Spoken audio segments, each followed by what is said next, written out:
how do you define voice? And I'm curious. I was wondering how each writer here would answer that question as well. What does it mean? You'll hear every time someone's learning to write, they'll be told, "Find your voice, find your voice." What does it mean to you? Anyone can go first. It's very presumptuous for me to answer. This was my first and only book.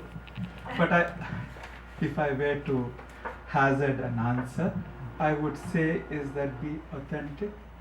And if it is a character you're writing in third person, try to get into his mind or her mind. I think a writer needs to be authentic. That's fine. And I think it should be too difficult to find a voice.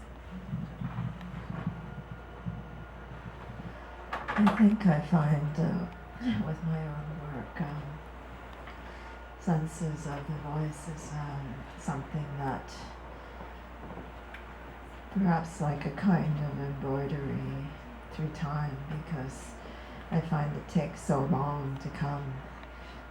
Even if I've done like a number of collections, it just feels that the writing takes a very long time. Even when I've had the notes and I've had everything just seems to take on this quality of duration, and maybe that's where the voice comes through. Thank you. I've been writing for more than half my life. So I guess it's hard to find your voice at the beginning, because inevitably you end up imitating others, even if you want to be original. So the trick is to expose yourself to people or voices that are different from you. I go to many different events and I read people who are different from me, and I'm interested in people who don't think and live like me.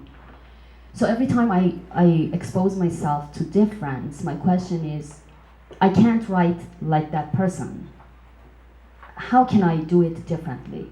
So that's the question that is important for me. Those things that make me passionate, fiery, disappointed, angry, euphorious, those things that are particularly questions that I have and nobody else probably around me answers. The books that I read are the books that nobody else probably reads, or the questions that I have are different. So those are the things that I should allow myself to come into my work without censoring it, without bothering if people will like it or not. Thanks. Well, I think of voice in a number of ways.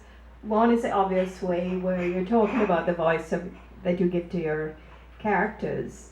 And then, of course, there is the author's voice, which Bänoo, I think, was talking about, which is something I think that develops over time, where over time you develop a distinctive voice that is yours alone, and it can be defined in many ways. One is the cadence of that voice, how you use language and so on.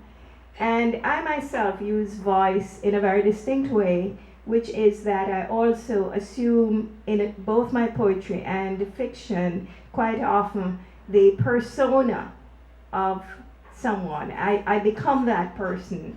So this is not just dialogue. This is writing in the voice of somebody else.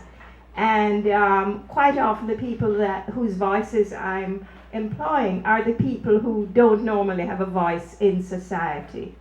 So I write in the voice of, let us say, in quotation marks, mad woman at a traffic light, or in the voices of children, or people who are essentially outsiders in terms of mainstream societies. And I even, in my poetry, I write in the voice of plants and so on. And I have found that as a writer extremely liberating, really, to employ voice in that sense. Do you have other